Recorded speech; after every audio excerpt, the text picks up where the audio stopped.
Gracias.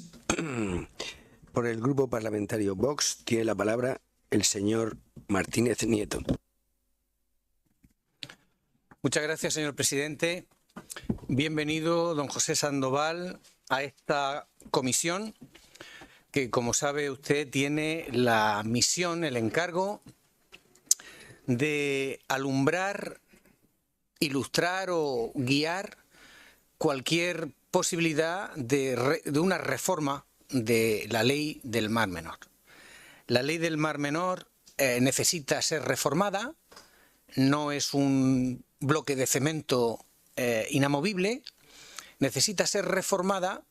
Vox fue el partido que propuso que se reformara porque fue el primero que fue consciente de sus gravísimas limitaciones, de sus gravísimos defectos e inconvenientes para los distintos sectores regulados, y afortunadamente el resto de grupos políticos han seguido esta recomendación hasta el punto de que todos han propuesto textos alternativos a la ley del Mar Menor, que ya hay, alternativos en gran parte de su contenido.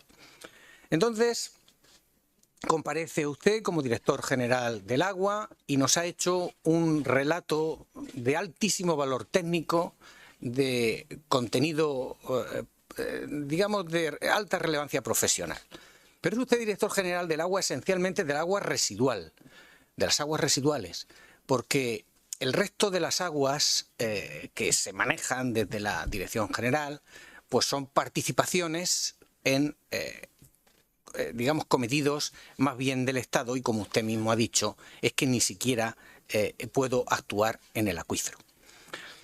A pesar de que el acuífero, el señor Hugo Morán está dispuesto a regalárselo, está dispuesto a entregárselo para que sea una más de las posibilidades que tiene la comunidad autónoma. Extraigan ustedes las aguas del acuífero, si tanto empeño tienen en rebajar el nivel, que yo les voy a permitir hacerlo, y eso sí, tiren luego al mar toda el agua que desnitrifiquen y que desalobren, porque el mar necesita agua dulce.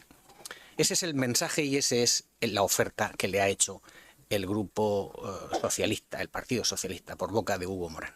Pero bueno, antes de entrar en consideraciones relacionadas con su comparecencia de hoy, sí que me gustaría hacer una introducción general al cometido que hoy nos reúne. ¿Cómo reformar la ley del Mar Menor y por qué es importante esa reforma? Hay que decir que la ley del Mar Menor, que se aprobó aquí con gran alegría de los grupos socialista y popular, reflejó en el momento en que se aprobó un estado de ánimo de la Asamblea Regional, y que de alguna manera también estaba contagiado de ese estado de ánimo el resto de la sociedad murciana. La ley fue ante todo un acto de propaganda para contrarrestar el telediario que mostraba a la región de Murcia como una emergencia ecológica, como un estado de emergencia ambiental. Y cuando hay un estado excepcional, un estado de emergencia, pues la respuesta que da el legislador es precisamente, pues eso, proclamar el estado de excepción. De tal manera que de alguna forma es una consecuencia lógica deducir que si tenemos una situación de emergencia, pongamos una ley excepcional. Y todas las normas excepcionales pues contienen eso: limitaciones, restricciones y anulación de derechos. Se entiende que el ejercicio de los derechos que corresponden a las empresas, que corresponden a las personas, a los agricultores, etcétera, a los turistas o a los ayuntamientos, el ejercicio de esos derechos repercute, impacta, lesiona el ecosistema y en consecuencia hay que ir recortando. A los ayuntamientos hay que ponerles una moratoria, a los agricultores hay que ponerles una serie de restricciones y prohibiciones en lo que toca a nutrición de suelos, a los turistas incluso hay que darles cursos de cómo bañarse sosteniblemente en el Mar Menor. Y ese es el alcance de la ley. Es una ley que impone restricciones, limitaciones, algunas de ellas absurdas, otras sin sentido, otras con muy poco impacto en el Mar Menor. Pero en todo caso, todo este efecto normativo ha producido una especie de colmatación normativa. Tenemos un proyecto, un producto normativo absolutamente colmatado de normas reglamentarias, reglamentistas, que no debieran estar en un texto normativo con categoría de ley, pero por un solo motivo, y es porque a la hora de cambiarlo, a la hora de rectificarlo, pues tiene que pasar por todo el calvario que estamos viendo ahora mismo, en estos momentos, en este acto. Es decir, para cambiar una ley tiene que haber audiencias legislativas, tiene que haber un determinado ritual, un determinado protocolo, que es lo que hace que se pueda cambiar. Mientras que si un texto de tipo reglamentario, en cuanto advierte la deficiencia, advierte el defecto, pues por un simple acto del gobierno, una orden de la consejera correspondiente, puede adaptarse la norma a la necesidad regulatoria que demanda el sector en un determinado momento. Y en aquel momento, en el estado aquel de trauma social que había en la región de Murcia como consecuencia de la sopa verde y de los peces muertos, pues se produjo ese producto normativo que se enfocó por las circunstancias de ese momento, por el estado del conocimiento que se tenía en aquel entonces, se enfocó en digamos, los nitratos de la agricultura. Se buscó a un responsable, se hizo una normativa que podemos calificar como un código de prácticas agrarias, en el sentido de que la mayor parte del contenido de la ley, alguien habla del 70%, del 80% del contenido de la ley, pero eso mirando el articulado. Si se miran las disposiciones adicionales y se computa el número de palabras con un procesador de textos, pues se ve que absolutamente el núcleo gordo de la ley es una reglamentación agronómica. Entonces, ese producto agronómico es el que necesita la modificación. Pero me gustaría decir en este momento que desde el grupo Vox no se quiere sustituir unas normas agronómicas por otras normas agronómicas diferentes, igualmente minuciosas. Lo que estamos diciendo es, todo el bloque normativo agronómico, rebajemos su categoría y en lugar de ser ley, pongámoslo en reglamento, de tal manera que desde el momento en que ya tiene esa deslegalización, esa rebaja de categoría normativa, ya pueda el gobierno, de acuerdo con el sector y de acuerdo con la normativa correspondiente, pueda adaptarlo, pueda hacerle las modificaciones que se necesiten en cada momento. Por tanto, nosotros no queremos rebajar la protección de la ley del Mar Menor, no queremos rebajar la condición normativa que hay aquí en lo que tiene de sustancia, pero sí en lo que tiene de procedimiento para su reforma, para su adaptación a la realidad. Y hay que decir que ese es el núcleo fundamental de la ley del Mar Menor, un texto de agricultura. Porque el resto de contenidos que hay en la ley del Mar Menor, ya hemos dicho que para la parte de ordenación del territorio se contenía en la moratoria urbanística, justamente rechazada y derogada en esta Asamblea Regional gracias al impulso de Vox. Para puertos hay algunas consideraciones, para minería hay un solo artículo. En general, la ley del Mar Menor venimos a decir que es tremendamente deficiente para atender el problema o los problemas que pudiera tener el Mar Menor. Y lo hemos dicho desde ese punto de vista, desde esa perspectiva. Desenfoque en cuanto a la utilidad normativa del asunto. Y luego la comparecencia del señor José Sandoval ha puesto en evidencia también otras consideraciones adicionales, que es la inutilidad de la ley para hacer las actuaciones que realmente están en competencia de la administración regional. Dice, estamos elaborando proyectos y planes para reformar, mejorar las redes de saneamiento y los sistemas de depuración y de regeneración de aguas en la región de Murcia. Y para eso tenemos un marco normativo aparte. por supuesto, no necesitamos en gran medida, nos resulta ociosa la ley del Mar Menor. Pero es que lo mismo pasa para la regeneración hidrológico-forestal.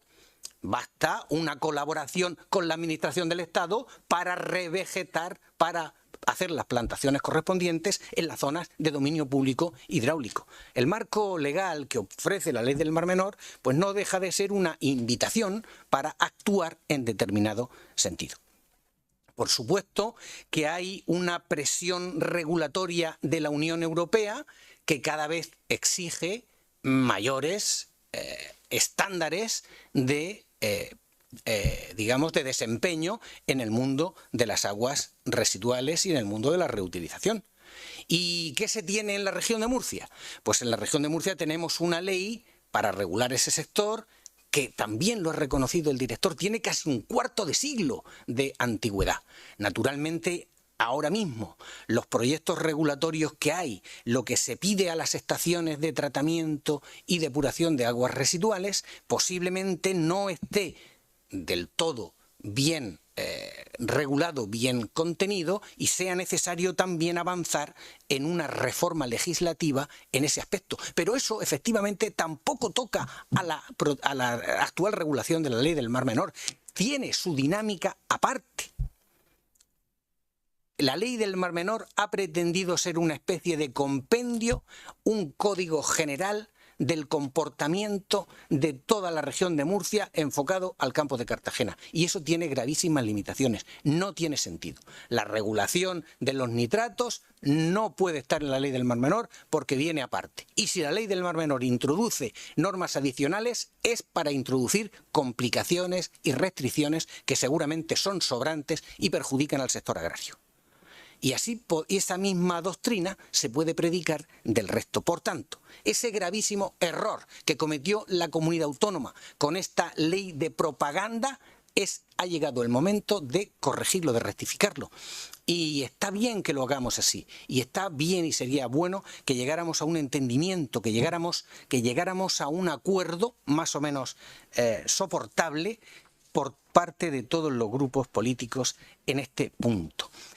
Pero otra de las habilidades o de las ventajas que yo creo que ha tenido la intervención del señor José Sandoval es que ha puesto encima de la mesa el mapa general de la política hidráulica en la comunidad autónoma.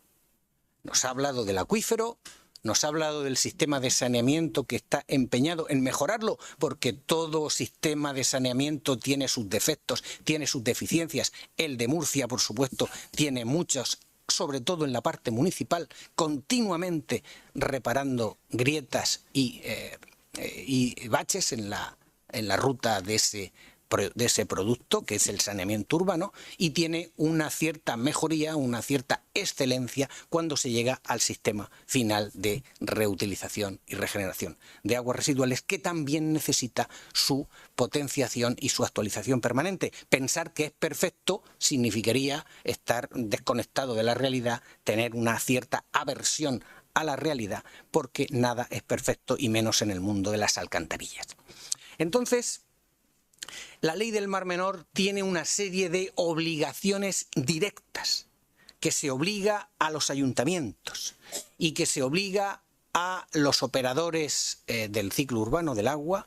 Y entonces una primera pregunta que yo quisiera hacerle es ¿qué herramientas tiene la Dirección General del Agua para obligar a esos ayuntamientos a que cumplan con las obligaciones que les impone la ley del Mar Menor directas? Es decir, los sistemas de drenaje urbano sostenible, el evitar los vertidos de aguas residuales, de aguas del freático. Es decir, ¿qué herramienta tiene, si es que tiene alguna? Porque desde luego en la ley del Mar Menor no tiene capacidad ninguna de sanción. Las sanciones únicamente vienen para las obligaciones de tipo agrario. Tenemos también que hay importantes inversiones, tanques de tormenta, que no están convenientemente dimensionados a veces, que a veces la colaboración de los ayuntamientos no llega hasta donde debería de llegar. Y entonces producimos 110 hectómetros de aguas regeneradas. Pero me gustaría saber si ese es el óptimo, si ese es el máximo, porque posiblemente estemos hablando de que esa cantidad podría incrementarse, quizá hasta multiplicarse por 3 incluso, si fuésemos capaces de perfeccionar lo que es el ciclo urbano del agua en su conjunto, en su totalidad. Y hablando quizá de esto, no sé cómo ando de tiempo, quizá mal, sí que me gustaría decirle qué posibilidades ve usted a la elaboración de una ley de ciclo urbano del agua que contemple el proceso, la captación, la potabilización, la distribución, la recogida, el tratamiento, la reutilización. Una ley regional que sustituya a la que ya tiene un cuarto de siglo. Señor Martínez, su tiempo ha terminado. Termino entonces con esa pregunta y que sobre todo incida en el régimen económico financiero, en la tarifación, en el control para que no haya, digamos, no sea cada ayuntamiento haga una política de aguas residuales y de distribución independiente y que tenga ese liderazgo la comunidad autónoma a través de esa ley que no existe y que hace falta. Muchas gracias.